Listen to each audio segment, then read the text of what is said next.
Bonjour. Bonjour. Bonjour Naïs. Aujourd'hui, nous sommes heureux d'accueillir un chanteur, un rappeur, un inspiré. Et le psalmiste, nous te remercions d'avoir accepté notre invitation. Merci à vous. Merci pour ton temps. Je suis honoré. Et par quoi est-ce qu'on peut commencer? Le psalmiste a.k.a. Armel ou Armel a.k.a. le psalmiste. Qui es-tu en quelques lignes? Alors, en quelques mots, mon prénom c'est Armel comme tu l'as dit. Mon pseudo c'est le psalmiste. Et je suis un artiste, rappeur, qui parle de sa foi, ses convictions à travers de sa musique. Et puis je rentre dans la production. D'accord. D'artiste aussi. Et puis voilà quoi, en gros. Ce que je fais. Excellent. Humilité oblige. On a quand même en face de nous quelqu'un qui a son actif, que ce soit au niveau vidéo ou audio, plusieurs millions de streams. Ce qui n'est pas rien, On donc essaye de nous faire. applaudissons. Merci. Gloire à Dieu. Merci. Donc ouais, le psalmiste, t'es artiste rap, engagé chrétien. Yes. La foi dont tu parlais précédemment. Ouais. Mais avant d'entrer sur la partie foi, parce qu'on a remarqué une chose, c'est que dans tous les médias là où tu as été interviewé, c'est plutôt le psalmiste chrétien qu'on met en avant, Ouais. et pas forcément le psalmiste artiste. Yes. Donc, disons que nous nous sommes rencontrés il y a plus d'une dizaine d'années. Ouais. Je sais qu'à l'époque, tu travaillais les sons avec l'un de tes frères. C'est ça. Au niveau des instrus, ouais. Voilà. Ouais. Et ensuite, ça s'est diversifié parce que je suis tombé sur une vidéo là où tu disais, oui, il y a quelqu'un qui a eu la même prod que moi. Là, il n'y a pas très longtemps. Ouais. Voilà. Donc, je sais que maintenant, je pense que même depuis, tu t'es ouvert à d'autres compositeurs. D'autres compositeurs et d'autres manières de travailler, ouais. Comment ça fonctionne? Quel est le process pour ta créativité? Alors, c'est vrai qu'avec le temps, elle a beaucoup évolué. Parce que c'est vrai qu'à l'époque, je travaillais avec mon frère. Bon, je travaille toujours avec mon frère, il est toujours dans la musique. D'accord. Mais bon, il a ses activités. Et des fois, on a Big up. Merci. On a du mal à se capter par moment. Donc, moi, je procède dans les sites d'instru. Dans les sites d'instru, bon, c'est des instrus aussi qui sont repartagés sur YouTube et tout. Et par rapport à ce que tu mentionnais, que je disais sur les réseaux, je pense que l'artiste en question, il a dû tomber aussi sur la même instru que moi et il a dû kiffer pareil que moi. Et donc, il a dû l'apprendre. Et le problème de ces instrus, c'est que vu qu'elles sont aussi mises sur YouTube, finalement, les premiers... Parce qu'en plus, c'est des instrus qui sont mis sur YouTube qui ont beaucoup de vues. Donc, ça fait que si par exemple l'instru a fait 10 000 vues, il y a au moins un minimum 5 personnes qui a dû l'écouter ou la reprendre. Et même si derrière la personne les prend les droits de cet instru, finalement il y en a plein qui l'ont déjà freestylé dessus comme j'ai écouté. Et donc je pense que c'est ce qui m'est arrivé par rapport à ce morceau. Mais aujourd'hui je pense que la musique c'est un peu ça. Je pense que ouais. Petite parenthèse, pour des personnes qui ont des idées mal inspirées, ça n'est ni du spoil, ni du plagiat, ni quoi qu'est-ce. C'est un débat sur ça. Non, parce qu'au final, celui qui crée le son, il le met à disposition de tout le monde. C'est libre. C'est ça, un peu libre. C'est ça. Et bon, après, je trouve aussi que demander une certaine somme pour une instru que tout le monde a écouté, il y a quelque chose qui n'est pas très équilibré. C'est pas net. Ouais. Donc, il y a beaucoup de beatmakers qui se plaignent là-dessus. Mais voilà. Du coup, tes inspirations musicales, alors je sais pas si en tant que rappeur chrétien, ce sont toujours les mêmes inspirations avant de commencer. Qu'est-ce que tu écoutais Alors moi, je vais être très honnête avec vous, moi j'écoute de tout. Hein. C'est vrai que j'ai pas forcément commencé comme ça par rapport à l'enseignement que j'avais à l'église et ce qu'on nous enseigne. Mais j'ai appris à comprendre que c'était de la musique. Et l'art de la musique se développe en fonction de ce que tu écoutes. Et le rap, c'est pas les chrétiens qui l'ont inventé. Il y a des rappeurs, il y a des gens qui ont travaillé cette discipline. Et puis même avant d'être chrétien, j'écrivais un petit peu, plus jeune. Et c'est tout ce bagage qui fait qu'à un moment donné, tu développes ta musicalité, ton art. Et c'est aussi comme ça qu'on apprend à écrire. Et je rebondis là-dessus. Tu viens de m'inspirer une question là à chaud. Il y a un débat qui est très récurrent. J'aimerais bien connaître ton point de vue sur ceux qui se positionnent. Non, je n'écoute pas la musique du monde. Ouais. Franchement, il y a beaucoup c'est un débat éternel, ce sujet. Après, il y a des gens qui sont pour, il y a des gens qui sont contre. Moi, personnellement, comme je vous dis, moi, c'est de la musique. J'écoute la musique, j'aime la musique. J'ai appris à être l'artiste que je suis parce que j'ai écouté beaucoup de musique et je me suis appliqué à voir les méthodes d'écriture, à voir comment développer son idée, parce que j'ai écouté ces musiques-là.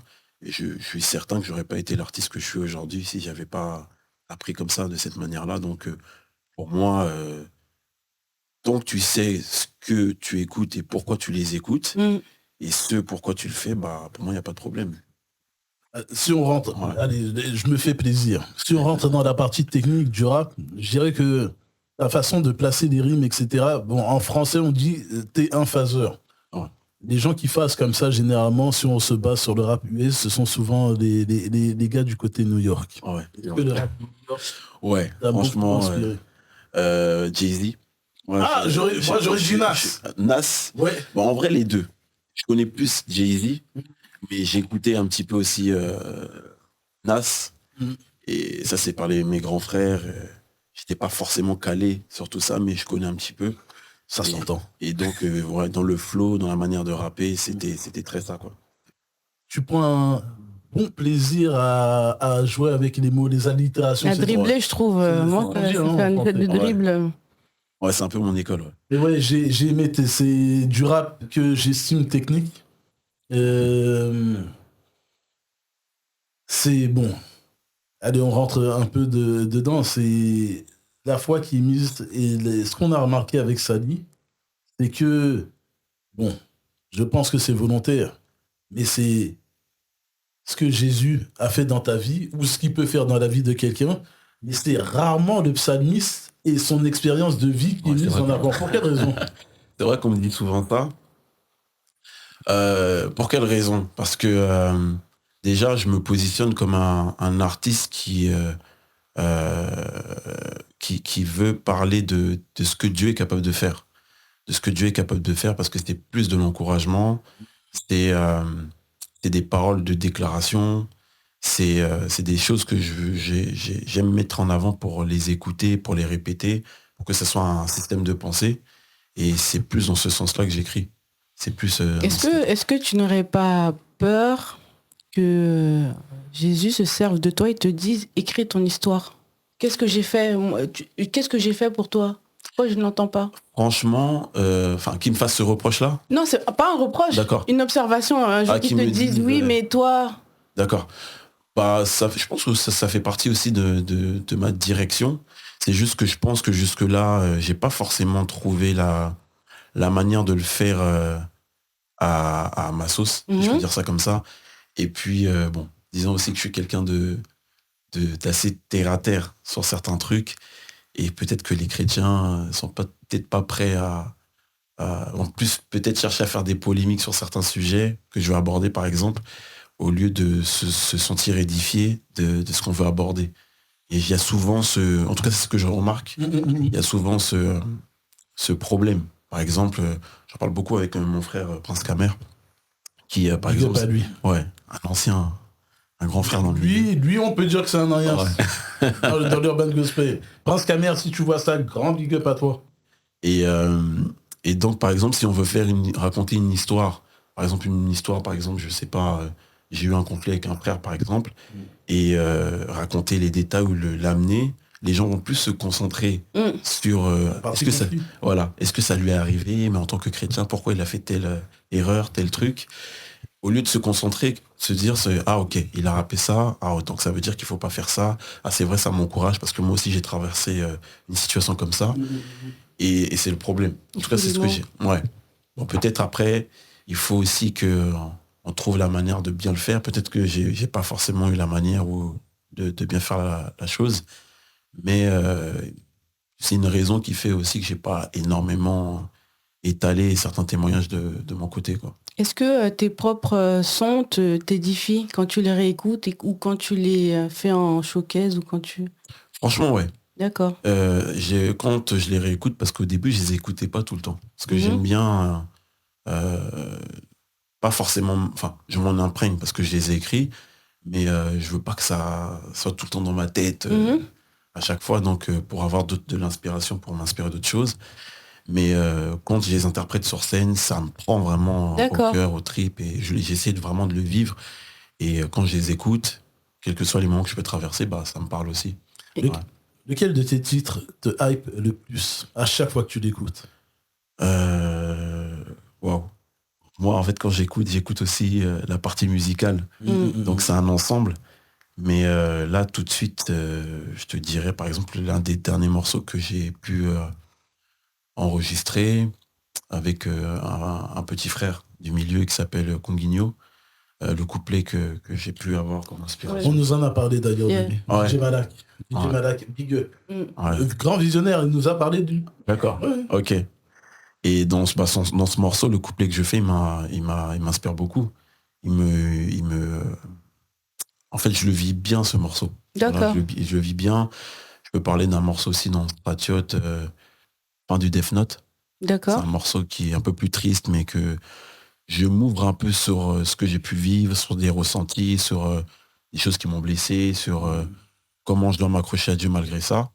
Et c'est des choses que je vis vraiment quand j'écoute ces morceaux-là. Donc voilà. Et c'est vrai que, est-ce que, bon, t'es un artiste, les artistes, je les compare souvent à des plumes. C'est-à-dire la moindre variation de vent, ils vibrent. Ouais. Donc très émotionnel. Ouais. Il est vrai que j'ai l'impression que t'es quelqu'un qui a du mal à garder longtemps des choses qui ont pu te blesser ou t'offusquer ou quoi, que ça a besoin de les faire sortir. Ouais. Et franchement, je trouve que je fais énormément un travail dessus parce que là, je trouve que je suis pas très bavard même sur ça. Mais c'est vrai que je suis quelqu'un qui a du mal à garder ça. Et j'ai même tendance justement à le mettre en musique. Et après me rendre compte que est-ce que c'est bien de le sortir, est-ce que les gens vont comprendre, est-ce que je suis pas trop à cheval sur certains points que j'aborde. Et après, finalement, quand j'ai pas la conviction, je le sors pas. Ou alors j'essaie de le réécrire différemment. Mais avec le temps, j'ai compris qu'il faut en parler. En vrai, il faut en parler parce que ça doit édifier. Et je pense que si c'est quelque chose que j'ai remarqué et que je ressens, c'est important d'en parler pour soit alerter, soit édifier, soit corriger. Et donc aujourd'hui, j'essaie de m'appliquer à ça, quoi. Ouais. J'ouvre une autre parenthèse. Un mea culpa. Il fut un temps, à l'époque, lorsque le psalmiste voulait monter son label, moi, tu te rappelles d'une conversation téléphonique, tu m'avais appelé ou envoyé un message en disant comment on fait pour monter un label. Ouais. À cette époque, tu me l'as envoyé à point nommé où j'étais dans le mal absolu. Et j'avais dit ça sert à rien de monter un label. Et en plus, j'étais tellement déçu du Dieu chrétien. Et après, je t'ai dit ça sert à rien de monter un label. Ouais. Donc c'est un mea culpa. C'est pas mea culpa, c'est les chrétiens. C'est le pardon. Voilà. On se comprend. Le mot est important. Mais en tout cas, j'aimerais préciser un truc parce que c'est vrai que on se connaît depuis un moment et tu fais partie des premières personnes qui m'a donné de la force et surtout encouragé pour ce que je suis devenu aujourd'hui. En tout cas, merci beaucoup parce que tu fais partie des personnes qui m'ont fait enregistrer mes premiers morceaux. Et j'étais pas forcément le plus performant en studio, mais j'étais très bon souvenir. Très serein, très calme, peu bavard. Moi, la première fois que je t'ai vu, vraiment, après, les gens, ils pourront interpréter comme ils veulent, mais là, je parle vraiment sur la partie artistique et détermination et créativité. Tu m'as fait penser à Kanye West. D'accord, waouh. Mais vraiment, venir... C'était le frère qui faisait le piano, j'oublie pas le côté jazzy des influences, même là il y a des morceaux, j'aurais dû noter, mais je voulais être en mode impro sur ce podcast, et même sur les podcasts à venir je serai en impro, j'écris plus rien, voilà. De souvenirs, c'est pour te dire que j'ai pas oublié. Merci beaucoup. J'ai pas oublié. J'aimerais aussi ouvrir encore une énième parenthèse, parce qu'on m'a dit oui, le psalmiste il devrait s'ouvrir à d'autres genres musicaux, ça n'est pas vrai, j'ai entendu... plein de sons variés. Il y a eu cette vague de jazzy, il y a eu la vague avec des samples, il y a eu la vague afro et plusieurs styles d'afro. Et ça continue. Donc je n'ai rien à dire. Je voulais revenir aussi derrière le fameux titre avec Conguinho. Vous l'avez fait ensemble sur scène? Non, on l'a jamais fait sur scène. Non, on l'a jamais fait sur scène. C'est vrai que je chante beaucoup, mais on l'a jamais fait sur scène. Tu risques de le tenir et pas être pris par l'émotion, parce que si tu écoutes le son plus les paroles et le public, je sais que c'est pas facile à faire. C'est pas facile à faire. C'est vrai que un exercice pour être vrai et transparent que j'essaie de perfectionner encore aujourd'hui. Parce que bon, j'ai fait des scènes, j'en ai fait pas mal quand même, mais je pense que chaque scène, on la vit à chaque fois différemment. Et bon, j'ai un minimum, entre guillemets, d'expérience qui fait que j'arrive à tenir certaines scènes. Mais en fait, il faut toujours être prêt, quoi. Il faut toujours se préparer. Et je sais que je suis quelqu'un qui débite beaucoup dans mes textes, où je varie les flows, et puis il faut avoir le souffle, et puis il faut bouger pour animer un petit peu avec le public, avoir une certaine interaction. Et donc tout ça, ça se travaille. Et c'est vrai que j'ai eu des scènes où c'était compliqué. Ça a été compliqué. Mais je pense que je m'en sors bien dans l'ensemble. Compliqué dans quel sens? Techniquement, maintenir le flow, le souffle, c'est dans ce sens où gérer l'émotionnel par rapport à l'interaction avec le public. Bah, en fait, t'es un peu des deux, dans le sens déjà avec le public. Comment expliquer? Parce que moi, quand j'ai commencé, quand on faisait des prestations, c'était tu viens sur scène, tu présentes ton morceau. C'est pas forcément un morceau connu. Tu n'es pas forcément connu. Donc tu prestes. Les gens se sont édifiés parce qu'ils entendent ce que tu dis. Et après, vous passez un bon moment. Aujourd'hui, c'est différent. Parce que le rap chrétien a pris une certaine ampleur. Ça fait que les gens connaissent ces morceaux. Les jeunes sont un peu plus zélés. Donc ça fait que quand tu arrives sur scène, on t'accueille déjà comme une rockstar limite. Et donc ça fait que vous vivez le moment différemment que moi j'ai pu le vivre à l'époque. J'ai pas forcément la même écoute aujourd'hui. C'est-à-dire qu'aujourd'hui, il y a une nouvelle génération qui est un peu plus écoutée que moi. Donc ça fait qu'il y a des morceaux que les gens peut-être connaissent, mais se sont pas imprégnés comme certains artistes. Donc du coup, sur scène, il n'y a pas la même interaction. C'est-à-dire que je viens, je pose, ils peuvent me regarder comme ça, ils peuvent bouger, mais il n'y a pas forcément d'interaction. Maintenant, si tu rajoutes le fait que je débite, et que j'ai pas forcément de jeu avec le public dans mes textes, ça fait que ça donne un style de scène qui est différent, tu vois. Et c'est comme si, je sais pas quel exemple dans des artistes dans le milieu séculier comme exemple je peux donner, par exemple un Youssoupha, c'est quelqu'un qui débite beaucoup. Et quand il va rapper, on sera plus à l'écouter que d'essayer de répéter ses paroles en même temps que lui, à part, bon, c'est quelqu'un de connu, donc les gens connaissent ses paroles, que, je sais pas, un artiste d'aujourd'hui, un cobaladé qui est plus dans la gimmick, dans le jeu de scène, où les gens vont plus réagir ou s'ambiancer parce que c'est pas forcément les paroles qui vont leur parler, mais c'est le jeu de mots, certains mots qui leur reviennent, quoi. C'est un peu cette différence de vivre la scène et d'interpréter la scène qui fait qu'aujourd'hui c'est un peu différent, quoi. Juste avant de revenir sur la scène, je voulais te demander, est-ce que ta musique, tu l'as fait spécialement pour les chrétiens ou alors tu l'as fait pour tout le monde? Je pense que je l'ai fait en fait pour tout le monde, je pense. Parce que j'ai déjà des non convertis qui m'ont dit qu'ils aiment beaucoup ce que je fais. D'accord. Et après, moi, ma direction, c'était vraiment de parler de mon expérience chrétienne, ma foi, ce que j'ai envie d'entendre qui m'encourage dans la vie. Et comme tout être humain, entre guillemets, normal, dans le sens où je parle de moi, en fait. Enfin, je parle de Dieu, mais je parle de mes expériences avec lui. Et je raconte pas une vie d'un chrétien seulement surnaturel ou un chrétien qui a une vie qui est totalement différente de quelqu'un qui n'est pas converti. Et je parle vraiment de certaines choses que tout le monde peut rencontrer dans la vie de tous les jours, et je pense que voilà, ça peut parler à tout le monde à peu près. Et pourquoi pas je suis sûre que tu chantes. Pourquoi le rap plus que le chant? Est-ce que tu chantes? Ouais, d'accord. Je chante un peu dans mes morceaux, plus aujourd'hui, parce que c'est vrai qu'avant c'était... Non, quand même avant je chantais un petit peu. J'aime plus le rap, parce que moi le rapport que j'ai avec le rap, c'est l'écriture. C'est plus l'écriture, moi c'est vraiment ça qui me passionne. Après c'est comment placer sur l'instru, mais j'ai découvert aussi que j'aimais beaucoup la mélodie, et j'y travaille toujours, et j'en fais quand j'en ai l'inspiration, quoi. Une autre question, attends. Moi, je ne suis pas amateur de rap. D'accord. Et je faisais partie de ces tantines à l'époque qui disaient ouais. c'est violent. Qu'est-ce que tes proches, tes tantes, tes parents, je dis les femmes, hein, je suis une femme. Est-ce qu'elles te sont pas braquées? Est-ce qu'elles ne se sont pas posé des questions? Pourquoi est-ce que... Ou alors elles ont accepté le fait que tu fasses du rap? C'est une très bonne question parce que ma mère, par exemple, avec le temps, elle a accepté.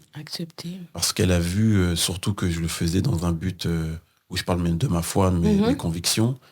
Et bon, comme elle entend aussi ce que je dis, donc elle voit que je parle de Dieu et que, entre guillemets, je dis pas des bêtises. Et elle a compris qu'en fait, c'est un moyen de ma génération. Voilà, c'est qu'elle n'a pas connu le rap parce que c'est pas du tout sa génération. Elle sait qu'elle a des enfants qui ont beaucoup écouté ça, même si elle n'y connaît rien. Et elle a compris que voilà, c'est juste un élément, que je m'en sers pour parler de Dieu, c'est de la musique. Et donc elle a accepté. Après, le côté violent, je pense qu'elle fait abstraction parce qu'elle comprend que c'est propre à nous, entre jeunes. Et puis voilà, quoi, elle écoute plus les morceaux chantés. D'accord. Un peu plus afro, donc voilà quoi. En intro, au début du podcast, tu as parlé de la partie production. Stratiote Music, le label. C'est ça. Alors, qu'est-ce que tu peux nous en dire sur la structure de ce label? En fait, c'est comment je l'ai amené, c'est suite à mon album Stratiote, justement, qui m'a inspiré, parce que j'ai toujours voulu produire. Justement, tu en parlais. C'est important pour moi de transmettre. C'est important. Moi, j'arrive aujourd'hui à une étape artistique où j'ai encore des choses à faire musicalement, mais je prépare aussi la suite et cette envie de produire. Et donc, c'est dans ce but que j'ai créé ce label-là. Et j'ai même commencé à produire un artiste qui s'appelle Dieudos. Et je prépare d'autres artistes qui vont arriver. Mais c'est important pour moi de transmettre, d'accompagner, de donner ce que j'ai pas forcément eu en tant qu'artiste. Parce que la musique, c'est très cher. On a besoin de soutien à tous les niveaux. Et puis voilà, quoi. C'était ça, vraiment la dynamique.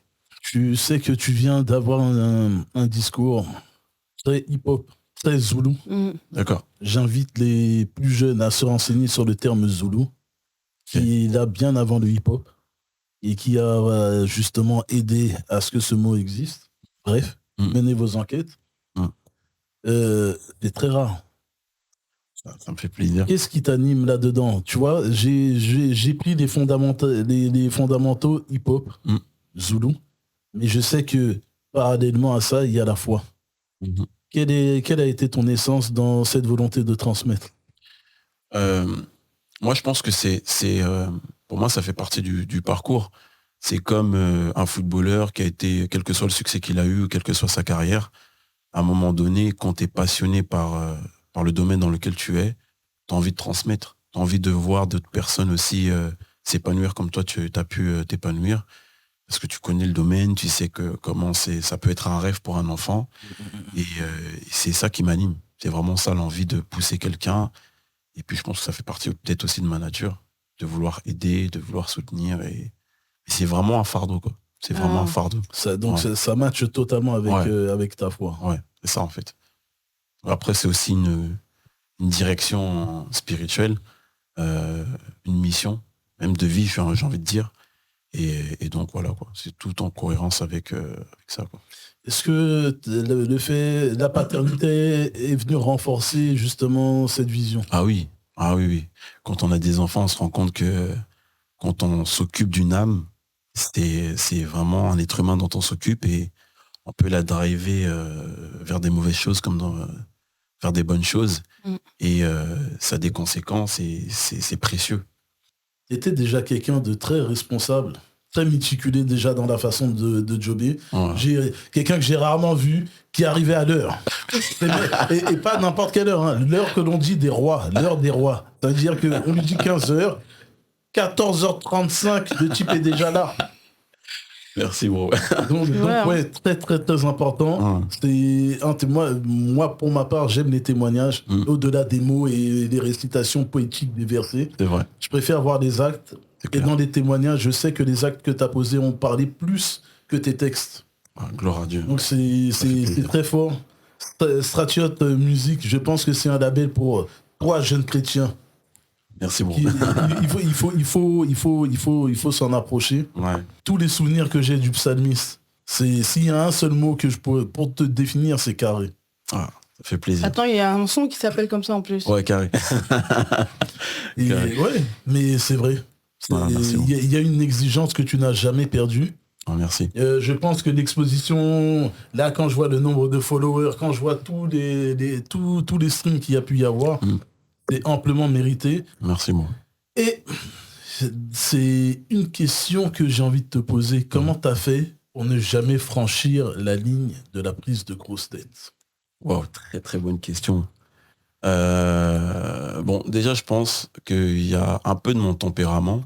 Je pense que mes parents, ils sont pour beaucoup. On a toujours été stable à ce niveau-là.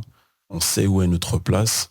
Et il y a aussi le fait que quand moi j'ai commencé la musique, c'était pas pour devenir une star. J'ai commencé parce que j'avais envie de parler de Dieu. J'ai commencé parce que je voulais témoigner, je voulais encourager, beaucoup encourager. Et c'est tout ce qui m'animait. C'était pas le fait d'être connu. Et si j'étais exposé, c'était vraiment parce que je voulais laisser parler ma musique. Et donc, quand on voit que finalement les gens s'intéressent à nous, et que même par exemple quand j'allais en Côte d'Ivoire, des personnes qui me racontent les expériences qu'ils ont avec les morceaux qu'ils ont écoutés de ma part, en fait moi ça me rend encore plus humble de me dire que waouh, je sais que tout seul forcément j'aurais pas eu forcément peut-être ce talent de le faire, mais de la manière dont il me raconte, il le vit, il y a quelque chose en plus, et ce plus c'est pas moi, c'est vraiment Dieu. Donc pourquoi m'enorgueillir comme si c'était ma capacité seule? Et c'est pour ça que j'ai toujours, je m'applique. Et puis c'est un caractère que j'aime pas. J'aime pas ce caractère de forcément penser que tu fais tout seul, que tu es le meilleur, que cette arrogance-là. Et donc c'est un caractère vraiment sur lequel j'essaie de faire attention, de tabler pour ne pas, entre guillemets, perdre la direction, quoi. Et du coup, par rapport à ça, le plus important pour toi, le plus important, est-ce que c'est d'être professionnel ou d'être spirituel? Les deux. Pour moi, les deux sont importants. Les deux sont importants. Spirituel, c'est quelque chose qui fait partie de mon identité. Professionnel, pour moi, si tu fais pas quelque chose de pro, ça sert à rien de le faire, finalement. Si tu tends pas à te professionnaliser ou faire quelque chose à tendre vers la perfection, ça sert à rien. Il y a des gens que tu n'atteindras pas si toi, tu apportes pas une certaine qualité. C'est plus ça. Après... Je fais une parenthèse. Ouais. Tu vois, c'est là que une barrière se pose, parce qu'il y a des gens qui te disent oui, la musique du monde. Okay. Pour revenir à ce mot-là, ouais. Pasteur Yvan Carlier a dit do, ré, mi, fa, sol, la. Ouais, c'est de la musique. C'est tout court. Ce sont des notes qu'on utilise pour le gospel, pour le rap, pour le rock et tout ce qu'on veut. Et la frontière de tout ça, c'est qu'on n'a rencontré pas beaucoup, mais suffisamment, qui n'ont pas voulu se professionnaliser parce que ça ne faisait pas partie de leur foi. C'est pas... faut pas trop s'engager dans la musique, tu vois. Tu peux faire des chants, un petit single pour ton église, pour les gens qui sont avec toi, pas te professionnaliser parce que tu t'éloignes. Ouais. Bah, moi, je pense que dans le milieu chrétien, c'est cette barrière qui nous manque, parce que déjà, dans le monde, entre guillemets, séculier, il y a des artistes qui sortent des sons et en fait, il n'y a pas de SACEM, ils font rien du tout de carré. Pourquoi est-ce que le monde chrétien, enfin pas tous, mais une partie ne chercherait pas à avoir une belle image de la profession d'artiste? La nouvelle vague, ils sont beaucoup là-dedans. Ouais, la nouvelle vague, ils sont dans la partie, même dans la partie. Ma réflexion, elle part du monde, en fait, de l'église, qui te dit oui, mais il faut pas se professionnaliser. Limite, il vaut mieux être fonctionnaire que visionnaire. Mais artiste, tu vois, il y en a beaucoup qui, malgré leur foi, malgré leur investissement à l'église, il y en a qui veulent pas, qui voient pas ça comme quelque chose de bon. Il y en a encore. Après, c'est vrai que ça a pas mal évolué. Mais il y en a encore, et pour moi, c'est pas la bonne mentalité à avoir, parce que je suis d'accord. Que ça soit, quel que soit le métier, en vrai, il faut se professionnaliser, il faut aller, entre guillemets, comme on dit chez nous, de gloire en gloire. Et si on représente un Dieu tout puissant et grand, créateur de l'univers, on peut pas apporter quelque chose qui n'est pas, voilà. Donc une punchline qui a été inspirée par DJ Madak. Et en plus, si nous sommes du Sahel, autant mieux nous retrouver dans toutes les sauces.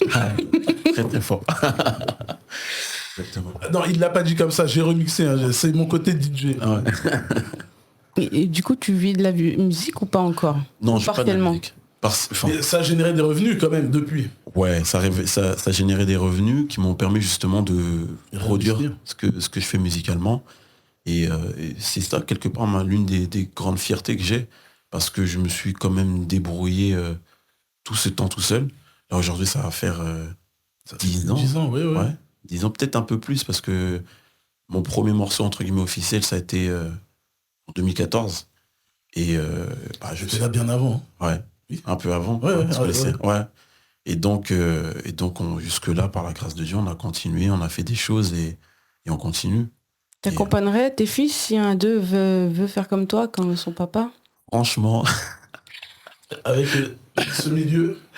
Franchement. Très bonne question. Très très bonne question. En fait, je me suis déjà posé cette question. Il y a un côté qui me dit non, parce qu'on ne veut pas voir nos enfants galérer comme on a galéré, se faire humilier comme on l'a été par moments, parce qu'on souhaite toujours le meilleur. Et d'un côté, je me dis, en vrai, si ça le passionne et qu'il aime ça et que ça l'anime, comme moi ça m'a animé, si ça le rend heureux, moi je t'accompagne. Ouais. Je vais juste faire remonter pour les personnes qui découvrent le podcast. Ton nom, c'est le psalmiste. C'est ça. Pour ceux qui ne savent pas ce que c'est, qu'est-ce que c'est?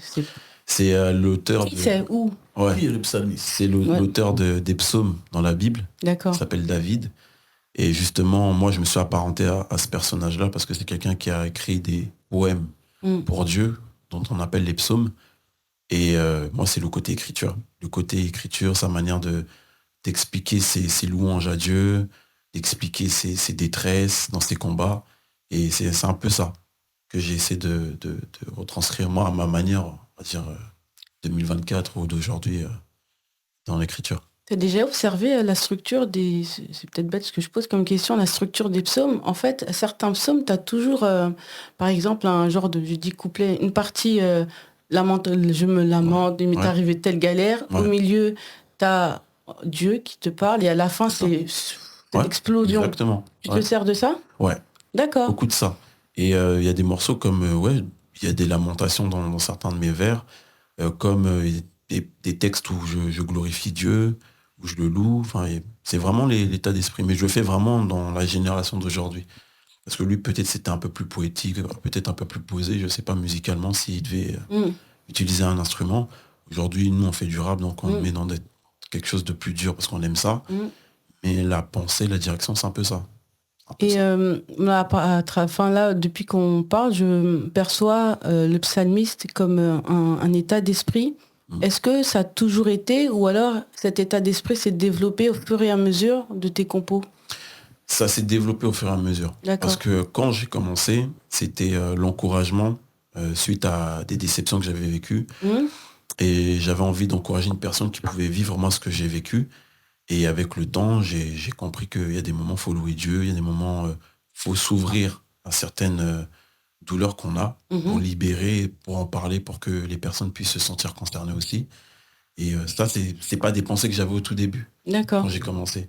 Et donc, avec le temps, ça a évolué. Et puis, même dans ma manière de rapper, il y a des choses que je n'osais pas, même dans mon style. Il y a des choses que je n'osais pas, mais après, finalement, j'ai décidé d'être moi, quoi, en vrai. Je fais une parenthèse, David se retrouvait torse nu à danser l'Éternel. C'est juste, je savais pas qu'il était torse nu. Enfin non, mais à un moment donné, en fait, il a gagné un combat et en fait, il danse et il y a sa femme qui lui dit, regarde, tu danses avec tes bonnes, tu es nu. Je pense qu'il avait juste enlevé le haut. Et en fait, limite, la honte, quoi. T'es roi, il danse. Lui, il était à fond, tu vois. Donc, il n'y a pas de... C'est vrai que moi, quand j'ai entendu le psalmiste, pardon, mais je me suis dit, il se prend. Et c'est chaud, en fait, de porter un nom comme ça, parce que c'est lourd. Imagine, tu fais un texte, et après, tu dis, purée. Mais j'ai déjà eu des... C'est chaud, je peux pas écrire ça. Allez, tu vois. Mais mine de rien, il y a encore ce truc. J'ai déjà entendu des choses à ce niveau-là. Aujourd'hui, j'ai pas forcément la prétention de dire que je me présente comme le psalmiste. Parce qu'on sait que c'est David. J'ai pas forcément son cœur. Enfin, j'ai mon cœur, je pense avoir un cœur de Dieu, mais je suis pas David. Mais c'est une inspiration. Et j'ai déjà entendu des gens qui m'interdisaient de prendre certaines directions lyricales parce que je m'appelle le psalmiste. Quoi ? Et le psalmiste, il doit que parler de Dieu, ou il doit que parler de telle manière. Alors que quand tu parles de, je sais pas, d'un jeune qui tombe dans la drogue, qui tombe dans des mauvaises choses, et que tu le romances, tu le racontes comme une histoire, et que tu en tires une leçon entre guillemets spirituelle, non, c'est pas ton créneau, ça. Toi, tu t'appelles le psalmiste. Mais ils ont oublié que David, là, il a fauté. Il a fait quoi à la femme de Hur? Il faut pas oublier cette Ouais. partie de David, là, il a fait des bêtises C'est ça. aussi, il n'est pas saint. C'est ça. Dans le cheminement d'une personne, qu'elle soit chrétienne ou non, on est tous des David. Ouais. Mais, On a bien tous sûr. des moments heureusement, où heureusement. on saute en continu et on remercie. Pour ceux qui ne croient pas en Dieu, par exemple, remercie la vie, l'univers, etc. Ou leur chance, leur bonne étoile, peu importe. Mais il y en a et d'autres qui remercient le Dieu, le Seigneur. Ouais, bien sûr. Ouais, moi, je pense on s'identifie tous au psaume. C'est même pour ça que beaucoup aiment ce livre. Bah oui. Bien sûr. Quel verset te fait pas? Au moins, il y a un psaume qui te fait pleurer, c'est sûr. Il y en a un qui. Ouais, bien il y en a un. Donc, En plus, et quelle prétention de dire ça? moi, je sais que tu me parlais souvent des psaumes. Moi, j'étais allergique à ça et au final, j'ai constaté que t'es allergique aux psaumes, mais à chaque fois que tu tombes dessus, ça ressemble un peu à ta life. Après, c'est que ça dépend comment on nous l'a enseigné ou comment on se l'est inculqué, les psaumes. C'est vrai qu'on le prend souvent comme, je vais dire des incantations, mais c'est pas le bon mot. On aime bien le dire de cette manière-là, mais quand on rentre dans le texte, c'est le témoignage de quelqu'un qui a vécu des choses. Ouais. C'est lié à son histoire, donc en vrai, on a tous notre psaume à nous à faire, en vrai. Ouais. Parce qu'il y a beaucoup de persécutions, il est beaucoup persécuté dedans, Oui, il demande de l'aide à Dieu. Quel C'est chrétien n'a pas vécu ça? C'est ça. À notre ère d'aujourd'hui, ouais.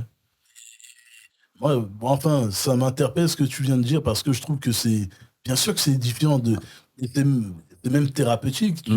Il y a quelqu'un plus jeune qui vit ça, comme l'initiative des morceaux que tu voulais faire, mais il voit qu'il n'est pas seul, et qu'il y a la possibilité de s'en tirer. Non, c'est super édifiant, je trouve. Surtout si le morceau est bien écrit, entre guillemets, si ça a du sens et que c'est allé quelque part, pourquoi me dire que moi je suis pas censé faire ça? Parisien 2.0. Ouais. C'est exactement ça. Est-ce que tu aimerais, ou tu t'es déjà imaginé faire un feat avec un artiste international, chrétien ou pas chrétien? Ouais, hein, franchement, ouais. Je me suis déjà imaginé. Après, c'est sûr que si ça arrive ou je rencontre un artiste de ce type, ce sera fortement quelque chose qui sera dans mes valeurs. Je dis pas forcément qu'on va faire une louange à Dieu, parce que à partir du moment où tu t'ouvres à ce type d'artiste, tu sais dans quel univers il est, et ça peut être un sujet que vous abordez. Toi, tu l'aborderas à ta manière, lui, il l'abordera à sa manière. Pour moi, tant que c'est édifiant, que ça parle à quelqu'un, que ça l'encourage dans sa vie, pour moi, c'est suffisant. Ça signifie que ça va se faire. Parce que là, ce que vous êtes en train de dire, j'y ai pensé hier. Ouais. J'y ai pensé hier. Moi, donc, t'es pas fermé à une ouverture. Ah non. Franchement, je suis pas fermé. Artiste, Ouais. au pluriel. Ouais. Féminin, masculin. Vous avez entendu? Le psalmiste s'est ouvert. Ouais. Je suis pas fermé. Après, il faut que ça matche musicalement et qu'on s'entende sur les points de la direction. Et sinon, voilà quoi. Bah, nouveau cas d'école. Je suis un jeune chrétien, j'ai 14 ans, 15 ans. Oh, j'aime le rap. Ah bon, on rappe. Je kiffe le psalmiste. J'aimerais trop faire un feat avec. Ouais. Est-ce que ce jeune a ses chances? Franchement, s'il est bon, moi, c'est d'abord la musique et le temps. Si j'ai le temps et que j'aime ce qu'il fait, franchement, ça peut se faire. J'ai déjà fait. D'accord. Avec des artistes que je connais pas plus que ça, où en une discussion, ça matchait. Et je lui envoie un de mes couplets sur un truc qu'il m'a proposé. Et voilà, franchement, je suis ouvert. Je suis pas le gars qui veut pas... parce qu'il y a des artistes comme ça, chrétiens, qui, à partir d'une certaine catégorie, pour eux, tu leur faire perdre leur temps. Exactement. Alors que pour moi, même si tu vas pas m'apporter un truc en plus, je sais que toi, déjà, ça va te faire du bien de faire un feat, entre guillemets, avec moi. Ça va t'encourager. Et je sais que peut-être c'est quelque chose que tu voulais, donc faisons-le. C'est de la musique. Donc voilà. On t'a déjà fait des propositions de signature? Oui, dans un label chrétien. D'accord. Pas l'extérieur. Mais après moi, musicalement, je me suis toujours plus ou moins affirmé chrétien. Et quand j'ai commencé, c'était pas les artistes chrétiens qui étaient... l'industrie de la musique en France ne regardait pas forcément les chrétiens comme aujourd'hui. Et peut-être que j'étais pas le meilleur non plus. Mais pour dire que j'ai pas forcément eu de proposition extérieure.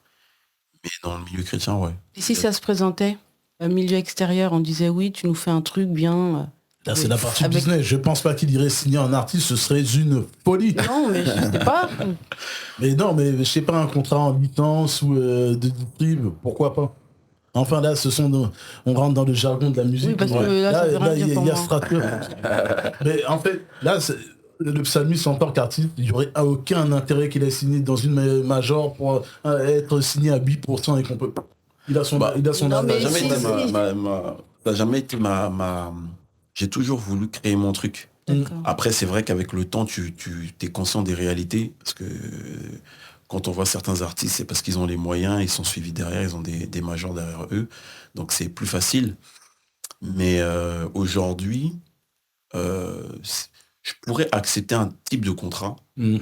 Peut-être pas sur une très longue durée, parce que... Franchement, laquelle... Licence. Ouais, licence ou même distribution, un truc, quelque chose qui pourra pousser ce que je fais. Oui, le label peut. Voilà, mais je suis plus à l'étape où je suis jeune artiste, où j'ai besoin qu'on me prenne tout en charge et que voilà quoi. J'arrive. Ouais. Ouvre la partie technique, production, musique, c'est ça que j'aime. Ouais. Et tu bosses avec les mêmes réals au niveau des clips. Est-ce que tu bosses souvent avec les mêmes? Non, malheureusement. Pour quelle raison? Parce que alors parce que finalement, moi en termes de clip, j'ai pas forcément été le plus entre guillemets créatif. J'ai toujours été basique. Il y en a qui sont, il y en a avec des beaux décors quand même, hein. Merci. C'est où là où il y a le décor avec les plantes et tout là? Je sais même pas c'est dans quel pays, oui. Ah oui. En Asie. En Espagne. En Espagne, ok. C'est l'Espagne qui ressemble. Tu parles d'un dernier morceau que j'ai fait il y a pas longtemps? Oui, avec une béquille à la fin ou un... Non, c'est pas une béquille, c'est...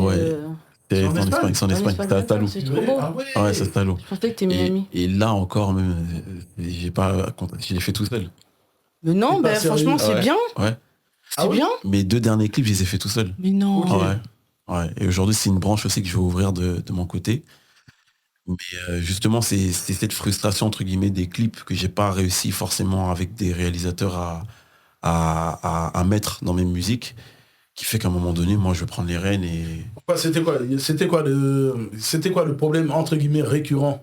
En fait, il y a des morceaux que quand tu les écris, vu que t'es pas forcément réel, t'as pas forcément ce truc qui t'aide à imager le morceau visuellement parlant. T'as besoin d'un réel pour ça. Et souvent, les réels avec lesquels j'ai travaillé, par moments, ça n'a pas forcément matché comme je voulais, mais au niveau de l'imagerie. Et après, ça donne quelque chose de qualitatif, ça donne quelque chose. Mais finalement, c'est comme si tu n'atteins pas réellement, visuellement, ce que tu aurais aimé atteindre. Donc finalement, tu tombes sur d'autres morceaux. Il y a même des morceaux que finalement, j'ai pas clippé, de peur de faire quelque chose qui colle pas avec le morceau, qui pourrait desservir au morceau. Malheureusement, après, ça contribue à ton manque de visibilité, parce que finalement, tu fais pas de clip, surtout un peu quelques années en arrière. Ouais. Et donc, voilà, quoi. C'est ça la problématique. À un moment donné, tu vois que tu trouves pas justement ce réel pour t'aider à réaliser ça. Donc, du coup, tu cherches toi-même. Jusqu'à présent, il n'y a aucun réel qui a attiré ton regard ou... Il y en a qui attirent mon regard, mais financièrement, c'est un coût. C'est un coût. Et les réalisateurs, lancez le code promo, c'est l'heure. C'est totalement l'heure, là. Et ça encore, c'est un débat, parce que il y a des débats. C'est comme les intrus et tout ce qui est avec les beatmakers en termes de prix et tout. nous les artistes, on est totalement à nos frais. Oui. Que ce soit en termes de clips, que ce soit en termes d'instru, production, studio et tout le reste. Donc c'est compliqué d'assumer tout ça si on n'est pas soutenu. Et donc finalement, on est obligé entre guillemets de s'autoproduire et de faire entre guillemets avec les moyens du bord et souvent. Et pourquoi après toutes ces dépenses continuent encore? Parce que pour 3 raisons. Déjà parce que j'ai pas atteint ce que j'ai à cœur d'atteindre. Parce que j'aime ça. J'ai toujours besoin d'exprimer, de parler, l'art d'écrire, le jeu technique des mots, amener un discours, j'aime beaucoup ça. Et voilà quoi. Ouais, c'est ça. Et puis c'est ma mission de vie, finalement. Avec le temps, tu te rends compte que t'es un peu fait pour ça. Ça demande beaucoup de rigueur, mine de rien. C'est ce que j'allais te poser. Entre la vie privée, la paternité, parce qu'il y a la vie dans la vie privée, il y a la vie de famille. Ouais. Dans la vie de famille, il y a la vie de couple. Ouais. Il y a la vie en tant que père. Ouais. Oh. Et à côté, être producteur, artiste. Ouais. Voilà, mais grand. Merci. Big up. Elle soutient, madame? Elle soutient à sa manière, parce que après, ça dépend. En fait, elle soutient. On en parle beaucoup. Au début, m'a énormément soutenu. Après, moi, j'avais envie de le faire tout seul, de m'émanciper, de développer mon truc. Et donc, après, en vrai, les femmes, elles soutiennent, quand je dis à leur manière, c'est quand elles s'occupent des enfants, que c'est à ce moment-là que tu dois le faire. Un soutien. Quand toute la journée elle a travaillé par exemple et après elle doit récupérer les enfants, les faire coucher, tout ça, que toi toute la journée tu as travaillé, tu vas derrière après faire des trucs de musique, c'est aussi un soutien. Donc elle soutient. T'aimerais femme forte. T'aimerais vivre de sa musique? Aujourd'hui, honnêtement, c'est plus un objectif. D'accord. Ouais. Avant, ça l'était, c'était un peu un rêve. Mais moi, je suis réaliste avec mon époque. Je sais qu'aujourd'hui, la musique, le rap, c'est quelque chose de très jeune aujourd'hui. C'est les jeunes qui le font. Il n'y a pas très longtemps, je parlais avec un de mes neveux qui est rentré dans le rap. Bon, lui, il n'est pas vraiment dans ce que je fais, mais il fait ses premiers pas. Et quand tu lui demandes c'est qui t'a inspiré, tu parles des jeunes rappeurs que moi, pour moi, c'est des jeunes. Donc ça fait que c'est pas la même époque. Et le public est très très jeune. Ça fait que quand t'as un ancien, entre guillemets, ou quand t'as mon bagage, entre guillemets, tu peux être bon comme tu veux. Si les jeunes ne se retrouvent pas dans ce que tu proposes, ils t'écouteront pas. Donc à un moment donné, c'est une réalité. C'est une réalité. Donc on le fait parce qu'on sait qu'il y a des gens qui écoutent encore un peu et on aime ça. Et la réalité, c'est que c'est une musique de jeunes et qu'à un moment donné, faut transmettre et faut pousser les autres. C'est comme le foot, c'est comme le sport. À un moment donné, tu n'es plus à l'étape où tu es dans tes débuts, quoi.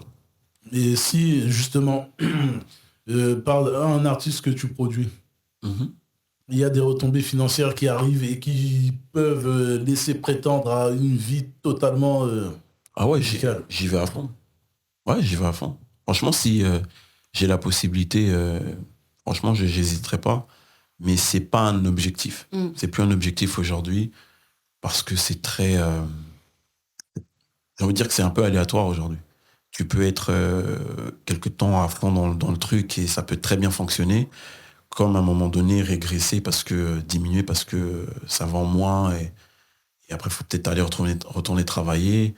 Enfin, il y a des réalités. Il y a des réalités et en fonction de là où on est, faut s'adapter et prendre les opportunités qu'on a tout simplement, quoi. Tu bosses toujours avec Ayana Studio? Ouais. Toujours. Les. Donc ouais, toujours avec lui. Toujours avec lui? Ouais. Et oui, tout à l'heure on parlait de la partie émotionnelle des ressentis. Est-ce qu'on n'était pas en train de spolier un futur projet du psalmiste? Mais cette fois en mode très introspection, justement là où on parle vraiment du psalmiste. Est-ce que ce projet verra le jour? Est-il en préparation? Un projet d'introspection? Oui, là où tu te découvres plus. Pas de façon aussi subtile. Parce que ta carrière, je le dis ouvertement devant les caméras, c'est très subtil. Tu te livres par bribes. Ouais, c'est très subtil. C'est vrai qu'on me le reproche. Bon, moi, ce que j'ai pu livrer sur moi, j'ai l'impression que c'était suffisant. Apparemment, non. Mais le prochain projet, je pense pas que je vais m'ouvrir comme j'ai pu par moment le faire. Parce que, en fait, moi, je suis tellement, entre guillemets, entier que quand il faut prendre un sujet, il faut aller au fond.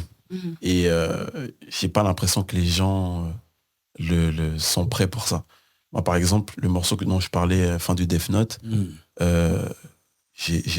pourtant, ça fait partie en tout cas dans ce projet, l'un des morceaux les plus écoutés. Mais j'ai déjà entendu des chrétiens dire que mais ça c'est de la tristesse ça.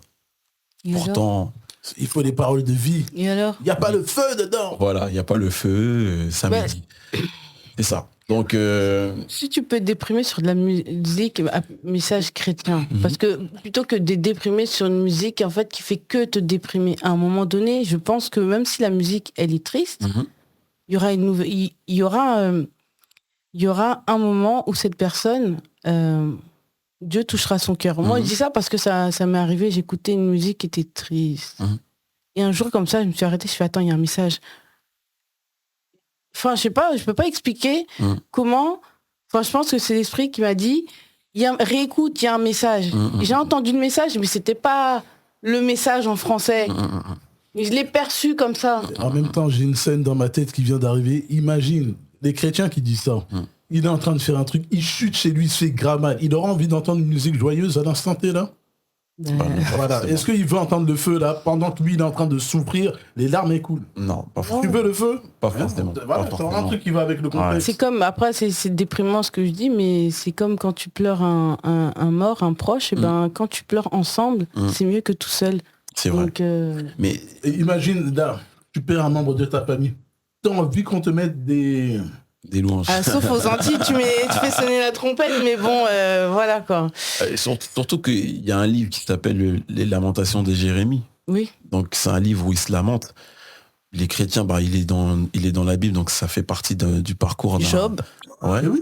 Il y a un côté déni. Moi, je trouve qu'il y a un côté très déni dans ce genre de remarques qu'on peut faire à quelqu'un. On peut pas être tout le temps au top. Hormis Jésus, dites-moi qui s'est mis au top dedans. Ouais. Et moi, c'est un problème que j'ai avec, de manière générale avec les chrétiens, c'est ce manque de comment je pourrais dire ça? D'empathie, de compassion. De compassion déjà, et surtout d'authenticité. D'authenticité. On peut pas toujours montrer, parce que c'est faux, qu'on est toujours au top, qu'on est parfait, et que rien ne nous arrive, ou quand ça nous arrive, on n'en parle pas, mais on parle que des choses bonnes, entre guillemets. C'est faux. Pour moi, c'est de l'hypocrisie. Exactement. Ouais. Et c'est pas ce que la Bible nous montre. C'est vrai que Dieu nous dit en fait, faut pas forcément rester dans la tristesse parce que c'est pas bénéfique et ça nous fait plus plonger vers le bas, mais ça veut pas dire que ça n'arrive pas d'être triste, et qu'il faut pas en parler. Et il y a des choses qu'on peut vivre qui peuvent vraiment nous prendre au cœur et pendant très longtemps. Mais c'est pas parce qu'on veut rester dedans, c'est parce que c'est ce qu'on est en train de vivre. Mais comment on fait pour en parler sans sortir? Faut en parler, faut rencontrer des gens, on a besoin de des morceaux comme ça qui te fait réaliser que t'es dans le mauvais, t'es dans un bad mood, par exemple. Mais non, les chrétiens veulent toujours montrer que tout va bien, qu'ils sont parfaits, que si pour certains c'est leur vie et que c'est ce qui est gloire à Dieu, mais la réalité de la vie de l'être humain, tous les êtres humains traversent des choses très très très compliquées, et quel que soit leur niveau. C'est ce qui permet de grandir. Ouais. Est-ce que tu fais une différence en étant chrétien, entre exigence et excellence? Oh, très philosophique. Ouais, quand même. Quand même, dans le sens où l'excellence, en fait, oui et non, parce que dans tous les cas, l'exigence te fait devenir excellent. Et il y a une différence parce que dans tous les cas, même si dans un premier temps, tu n'es pas excellent, en fait, tu te dois d'être exigeant sur toi-même pour apporter de la qualité. Donc, je pense que l'un ne va pas sans l'autre, qu'on a besoin des deux.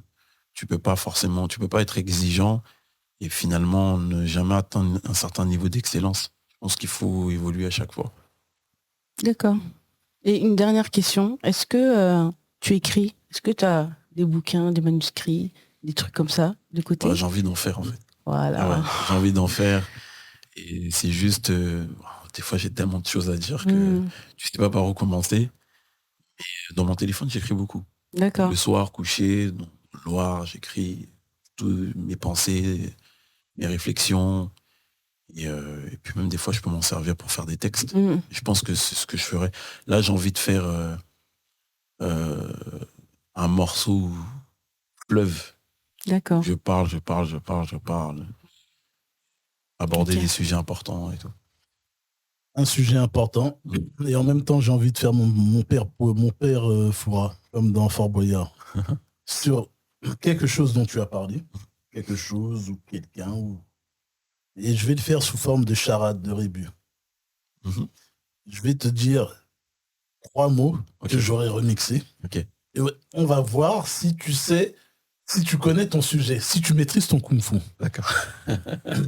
Le premier mot sera une année, 2023. Ok. Deuxième sera plus ou moins une période, mars. Le troisième, ce sera quelque chose de modifié, je dirais Holyfield. Qu'est-ce que ça t'évoque? Attention, ouais. ça vient de chez toi. 2023. Mars. Et Holyfield. C'est l'énigme à résoudre. Là, je t'avoue que tu me pièges un peu. Le premier titre de Deidos. Ah ouais. Vander. Ah, est-ce que c'était un clin d'œil justement à Holyfield? Bah, vu que c'est lui qui a fait ce morceau, ouais. Lui, il a beaucoup de références. C'est quand je l'ai rencontré, c'est un artiste qui est beaucoup dans l'écriture. J'aime beaucoup son flow. Et c'est quelqu'un qui a pas mal de références. Comment la connexion s'est faite entre vous? Elle s'est faite par l'une de mes collaboratrices, Claudie Joseph. Et donc, on travaille ensemble. Et elle s'occupe de manière générale de mes événements et tout ça. Et elle a fait la rencontre de ce jeune, je crois qu'il venait dans son église. Et elle m'a parlé de lui. Elle m'a dit, j'ai un rappeur, comme là, on va rentrer un peu dans la direction production et tout. Je vais t'envoyer ce qu'il fait, tu me diras ce que t'en penses. Donc, quand elle m'a dit ça, je me suis dit, bon, c'est une femme qui me parle de rap, donc elle va peut-être me prendre quelque chose de entre guillemets, de vite fait. J'ai pris le temps d'écouter quand même. Et franchement, j'ai pris une claque. Franchement. Et surtout, au moment où je l'écoute, en fait, je compare l'époque où les rappeurs que j'entends en ce moment, il n'y a pas un mec, entre guillemets, comme lui. Tu sens qu'il a des références d'anciens. Il est jeune. Tu sens qu'il a la culture de l'écriture. Il a son flow. Et en fait, tout ce que j'aime musicalement, il est représenté. Et donc, je lui ai dit, bah, on va le rencontrer, puis on va essayer de faire quelque chose avec lui. Et c'est comme ça que ça s'est fait. Je vais raccourcir avec le mot culture. Est-ce que c'est important pour toi qu'un jeune de nos jours ait conscience de la culture? C'est important. Surtout dans le rap. Ouais, surtout dans le rap, ça se perd énormément. Bon, moi, je dis pas que j'ai une culture, une très très grande culture forcément, mais j'ai ma culture. Je peux discuter sur certains sujets parce que j'ai connu certaines époques. Mais un jeune rappeur, au moins qui s'intéresse, si on lui parle de ça, et si à chaque fois il balaye du revers de la main parce que ils s'en fout, parce que lui, il veut juste faire du stream, moi, ça m'intéresse pas les artistes comme ça, honnêtement. Est-ce que le psalmiste c'est hip-hop? Je pense l'être quand même, un peu. Je pense l'être parce que c'est un état d'esprit. C'est un état d'esprit. Et c'est pas que le rap. Là, on entend beaucoup. Et ça match. Ouais. Je trouve étonnamment, c'est Constantine qui nous avait dit que pour lui, en fait, il y a 2 personnes qui nous ont plus ou moins dit ça. C'est comme Dieu est dans la musique. Et lui, Constantine, il a carrément dit il est dans le hip-hop. Amour, Love, Peace and Unity. C'est plus ou moins le tronc commun qu'on retrouve dans la foi chrétienne. Ouais. Le psalmiste, donc, est hip-hop. Ouais, je pense quand même. Et donc, ça match alors avec ce que tu viens de dire par rapport à ce que tu attends d'un jeune. En tout cas, moi, c'est ce qui me touche. Quand je vois un artiste qui présente ça, moi, ça me parle, ça me touche. Et il est jeune, on pouvait parler de Booba, par exemple, lui et moi. Il me parlait qu'il était parti réécouter les albums de Lino. Oui, ah oui. Donc après, ça se ressent dans son écriture. quelqu'un qui sait manier les mots, qui a la rime, on chante. Jedos. Ouais. Et donc, voilà, quoi. Tu connais, hein. Instagram. Ouais. J'irai, et puis si tu es abonné, et ta place est là. Hein. Ta place, elle est ici, tu viendras, on va discuter un peu de tout cela. Yes. Et donc, voilà, quoi. C'est très fort. Sally, est-ce que tu as vidé ta feuille J'ai grimé mon truc, là. Non, ouais, peut-être au niveau des compos, dans quelles conditions tu travailles tes titres? Est-ce qu'il faut que tu pries, que tu médites, que tu... je sais pas. Bah... Et pas que ça, et les concerts aussi. En fait, comment tu prépares un concert? La création. Alors, une création, de manière générale, bon, je prie, de manière générale. Enfin, c'est pas forcément... Ça peut m'arriver de prier longtemps parce que je veux vraiment que l'aide de Dieu à ce moment-là, l'inspiration de Dieu, ou simplement remettre le moment d'écriture, ou des fois, c'est simplement une inspiration sur le moment. J'ai pas forcément besoin de prier, ou tu as reçu quelque chose, tu l'écris. Et en fait, c'est par tous les moyens. Ça peut être par moments comme ça, sans musique, j'écris. Ça peut être des textes, des débuts de textes que j'ai depuis un moment. Ça peut être des phrases que j'ai mis de côté. Et après, tu constitues tes morceaux comme ça. Et puis voilà, moi, je suis très sensible entre guillemets, à l'instru. Et quand l'instru me parle, automatiquement, les mélos, le flow vient. C'est souvent comme ça que je... Ça marche comment? Est-ce que tu fais des yaourts de flow et après tu mets les mots? Comment ça fonctionne? Je sais que toi, t'es un ancien. Donc, je vais essayer de répondre de manière transparente et ajuster ma réponse. Mais je l'ai fait. Honnêtement, j'ai fait le rappeur yaourt pour un machin et tout. Alors qu'à la base, le rap, tu prends une instru, tu écris. Mais aujourd'hui, je le fais plus. Aujourd'hui, je le fais plus parce que j'arrive à écrire sur les instrus. Et enfin, en termes de mélodie, je le fais moins encore le yaourt. Ça m'arrive de le faire, mais j'arrive à moins le faire. Pour rapper, je faisais même du yaourt à l'époque. Et aujourd'hui, je fais moins tout ça. Parce que j'ai besoin de plus de spontanéité. Et des fois, c'est trop cadré. Et ça t'empêche de certaines inspirations que tu peux avoir en écoutant sur le moment. Moi, par exemple, ça m'est déjà arrivé d'aller en studio, d'avoir une certaine manière de rapper parce que j'ai écrit mon texte avant. Et quand j'arrive en studio, bah, je change carrément la manière de le poser parce que sur le moment, c'est comme ça que je le sens. Et avec le temps, j'ai appris à me laisser libre sur ça. Parce que, en vrai, c'est quelque chose que tu dois libérer, en fait. C'est très intéressant ce que tu viens de dire. Parce que pour moi, à l'époque, j'étais convaincu que le yaourt, c'est une sorte de liberté. Et au final, tu montres, enfin, là, tu viens de me faire réaliser que tu peux te retrouver cloisonné. Ouais. En fait, c'est pas libre. Ouais. Tout comme être libre, j'ai réalisé que être libre seul, tu te retrouves prisonnier de la liberté. De toi-même. Ouais. C'est exactement ça. Je suis totalement d'accord. Non, mais c'est exactement ça. Surtout que j'ai l'impression que t'es aussi les époques. Parce que je sais que, par exemple, avant, ils faisaient pas ça forcément. Peut-être que moi, je sais pas, mais je sais que c'était pas forcément le processus de tout le monde. Après, la musique a un petit peu évolué, donc chacun faisait du yaourt. Limite, c'était honteux pour certains rappeurs. Parce que eux, ils viennent d'une époque où ça écrit directement. Et aujourd'hui, bon, c'est différent. Mais moi, en tout cas, selon mon expérience, ça a énormément changé. Il y a des trucs, j'ai plus l'inspiration de le faire parce que limite, déjà, même ça prend beaucoup de temps. Et sur le moment, tu as envie de... Par exemple, il y en a qui écrivent au studio phrase par phrase, par exemple. Parce que voilà, on a besoin de ressenti au niveau de la composition. Le psalmiste, lorsque les textes sont écrits, c'est grâce à un stylo ou par rapport à des touches qui sont appuyées? Quoi? Il m'aura compris, il m'a compris. Sur smartphone ou sur feuille? Franchement, aujourd'hui, c'est smartphone. J'arrive même plus le papier. Ah ouais? Bizarrement. Pourtant, quand j'ai commencé, on était tous sur papier et je me voyais pas sur smartphone. J'avais du mal au début. C'est une question dans la même lancée, en cabine. Ouais. Tout est dans la tête ou sur le smartphone? Sur smartphone. J'ai perdu le truc. Non, mais c'est intéressant les questions parce que même moi, je me faisais la réflexion. Quand je compare les époques, je sais qu'avant, tu viens avec ton texte dans la tête. C'est rare que tu prennes ta feuille mais tu viens avec ton texte dans la tête. Aujourd'hui, même des fois, je vous avoue que des fois, le texte, il n'est pas forcément maîtrisé. Donc, il faut le répéter. Ça m'est arrivé de faire des morceaux où tu fais la moitié du couplet, tu drops, après tu fais la suite. Alors qu'avant, ça m'arrivait pas. C'est quoi dropper? C'est faire des coupures et tu reprends. Avant, ça m'est déjà arrivé, mais je veux dire que on était plus dans la dynamique de faire le couplet entièrement. One shot, ouais. Ok, Après, ça y est. est-ce que le rap est un peu plus technique? Il faut... Bon, c'est vrai que je travaillais moins par moment mes textes avant d'aller au studio aussi.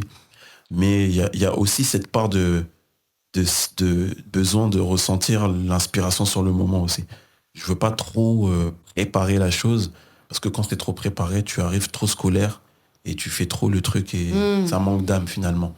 Donc des fois, je viens un peu préparer et après sur le moment, je change. Ah non, finalement, je change de mot. Ah finalement, j'ai l'impression que la phrase, on la comprend pas. Donc je la change et c'est comme ça finalement que je suis en studio. Il y a des titres, parce que tu t'as dit que tu marchais beaucoup avec les sites. Il y a des titres là où il y a des vraies lignes de basse que j'entends dessus. Ouais. Mais c'est qui sont des icônes qui sont venus ou c'était des sons étaient déjà comme ça? C'est des sons qui sont comme ça. Et après, c'est la magie de l'Est dans le mix. Et c'est ça que j'aime beaucoup chez lui. Parce que moi, je suis très, très sensible à la basse. Très sensible à la basse. Les accords aussi. Mais moi, il me faut toujours une bonne basse. Et quand je l'ai, ça m'inspire et j'ai besoin de la ressentir dans l'instru. Ouais. De setup idéal pour le psalmiste en live, ce serait lequel? MC DJ, band, artiste, MC avec le band,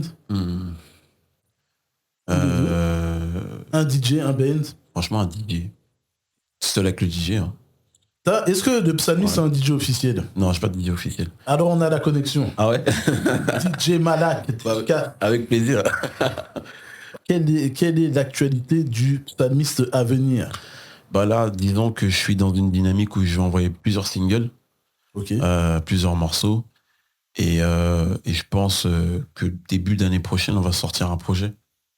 Ouais, peut-être le dernier album, peut-être. Ah bon? Ouais, Bon, peut-être. Ouais, peut-être. Avec un grand P. Et un grand point d'interrogation. C'est ça. Et 3 petits points. C'est ça, peut-être. On verra comment l'inspiration est. Bon, je suis toujours inspiré, mais comment je sens la chose 2025, mais voilà. Il y aura un concert. On va essayer d'aller le chercher. Ouais. Est-ce qu'il va tout retracer? Certainement, parce que en vrai, les concerts, il y a toujours... En fait, tu es obligé de tout retracer, parce que j'en ai fait qu'un concert solo. Et donc, par la grâce de Dieu, j'ai fait pas mal de morceaux. Donc, ceux qui ont suivi jusque-là, il y a pas mal de choses à retracer. Donc, ouais. Eh bien, si ce concert se fait, nous, je pense qu'on sera là. Ah bah, ça ferait vraiment plaisir. Pour plusieurs raisons. Pour se soutenir financièrement. Ah, merci beaucoup. Déjà ça. Et si tu nous le permets, venir en immersion pour qu'on puisse venir filmer et capter les moments. Avec plaisir. Avec plaisir. Donc ouais, on va se voir. Bah, avec plaisir. Franchement, avec plaisir. C'est très très très honorant. Merci à vous. C'est vrai, merci Je tiens à signaler que tu es le premier artiste urbain gospel qu'on reçoit sur le podcast. Ouais. Gloire à Dieu. C'est une porte ouverte et une invitation à tous les artistes chrétiens qui n'ont pas pris le melon, qui ne sont pas tombés dans le péché de la grosse tête. Ah oui. Il faut le dire. Et franchement, c'est très très très honorant et c'est anecdotique. Je pense que, allez, j'ouvre ma partie chrétienne. Je pense que la connexion, elle est venue d'en haut. Ça s'est fait comme ça, il fallait que ce soit toi. Amen. Je suis très touché. Je pense que ça aussi. Parce qu'on a vu tes premiers enregistrements. Ouais. On a vu l'évolution. Ça fait plaisir. Et le fait qu'on se retrouve. Et en plus, t'as pas sourcillé. Ça a été le beat direct. Et on remercie Aurélien aussi, parce qu'on a regardé la vidéo d'Aurélien. My name is Aurélien. Ok. Lui aussi, Aurélien. Lui, il a invité le frère. Moi, je peux l'inviter. Quand j'aurais vu le cœur, l'abonné là, la silhouette abonné là sur de la Night Media. Laisse les gens là. Après, on va se serrer. Tu vas voir que j'ai des bras musclés, Aurélien. Je vais te serrer dans mes bras très fort. Non, l'interview était très bien et voilà, on a bien aimé la franchise de dire qu'il y a des personnes qui prennent. Voilà, j'ai fait waouh. Mais voilà, merci beaucoup pour ta franchise. Je pense qu'on, si tu le permets, mais ce serait bien de suivre le psalmiste en immersion. Ouais, Il n'y a un pas de jour, ouais. souci. y a pas Une de journée Une de journée, création, ouais. Là où on suit, mais totalement. Ouais. Ce serait stylé. Ouais, avec plaisir. Hein. Ce Franchement, serait vraiment bien. Ouais. Et la formation MC DJ, ça va se faire. Hein. Ouais, bah franchement, avec plaisir. Sur des scènes, sur Mais totalement. même très bien. des concerts, ouais, avec plaisir, franchement. Donc voilà, Totalement. franchement, merci. Merci à beaucoup. vous. Très honoré. Qu'est-ce Merci. qu'on peut souhaiter Longévité, bénédiction, Exactement. En premier, alors. multiplication. Amen. Voilà, Comme le pain, moi comme j'aime le ce pain. mot, que Dieu multiplie tes finances Amen, amen, et ta famille, amen, et qui touche tes enfants, amen. tes proches, tes parents Amen. et ta femme, Merci. qui la beaucoup. fortifie. Amen. Merci beaucoup. Pasteur Sali. D'accord. De la Nike, je sais plus où on est. Non mais on va pas mettre ça, hein. Yvan Carduet, Sandrine, vous êtes où? Non. Bon, bah, Ok. ils sont les bienvenus. Ouais, bon. Pasteur Yvan Carduet. Déjà les cultes durent 1h30.